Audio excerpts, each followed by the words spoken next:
and welcome back.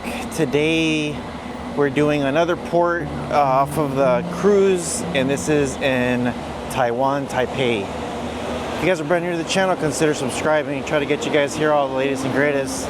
Doing an actual excursion this time and letting the ship kind of take control of the day. So we are doing a highlights tour. First stop that we're doing here is the Taipei Confucius Temple. So very interested to see how it looks like. And of course, if you guys know anything about Confucius, they're famous philosopher, famous person. So let's go inside and check this place out. So the Taipei Confucius Temple was built in 1879 during the Qing era, after Taipei Prefecture was established in 1875. During the Japanese era, the temple was demolished, but it was rebuilt in 1930. The new completed temple had only been in use for a few years when World War II broke out. The Japanese ordered an end to traditional Chinese ceremony, and Japanese Shinto ritual music was played in the temple for a brief period until 1945, when Taiwan was handed over from Japan to the Republic of China. After the handover in 1945, the temple was temporarily used to house the examination yuan until 1951, and then it was moved to the Musa district. Every year on September 28th, a ceremony with traditional music and stylized dancing is held here in the honor of Confucius. The temple is also the place where students, accompanied by their parents, pay a visit by their college entrance exam to seek for blessings.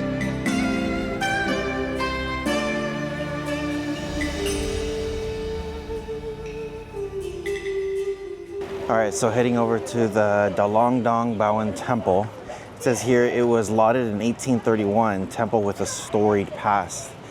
It looks pretty amazing from the outside, and it's right next to the Confucius Temple, right where we got dropped off. So let's go ahead and walk over there and see what's inside. So this temple is practically right next to the Confucius Temple. It was commenced in 1804 and replaced a previously existing wooden shrine from 1742. Throughout the 20th century during the Japanese period, the temple underwent numerous improvements and extensions, which resulted in the present temple grounds. In 1985, the government conferred on the temple the status of Level 2 Historic Monument, and after years of neglect and abuse, in 1995, the temple was the focus of repairs and renovations. In 2003, the temple was inducted into the UNESCO Asia Pacific Heritage Awards for Cultural Heritage Conservation. The temple looked pretty amazing as you were walking through, and if you're lucky, you might even see some planes that roll by in the sky. Either way, make sure you do check this place out. Okay, so we're here at Lin and Tai, which is supposed to be a very popular house area. I'm not too familiar about the history, but I'm gonna come in here and find out exactly what this place is all about. So this has been one of the oldest houses existed in Taipei now, about 200 years. It was originally built by the Lin family who migrated to Taiwan in the 18th century. The building follows a southern Fujian style courtyard. Rocks that cover the front yard of the house are rocks taken from what was mainland merchants used to stabilize their ships. There is a pond in front of the house used for defensive purposes and also for drinking and fire extinguisher. This house looked pretty cool, and it was very peaceful walking through, and you could definitely see the architecture with the old style how it was back then.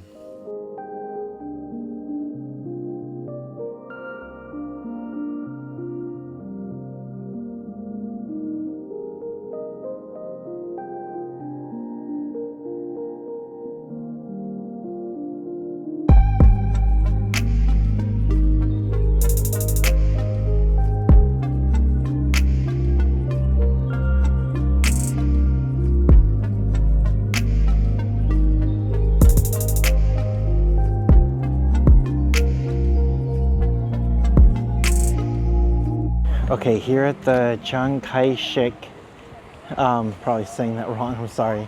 It's like a huge park area, and there's this massive building right in front of me. It's pretty.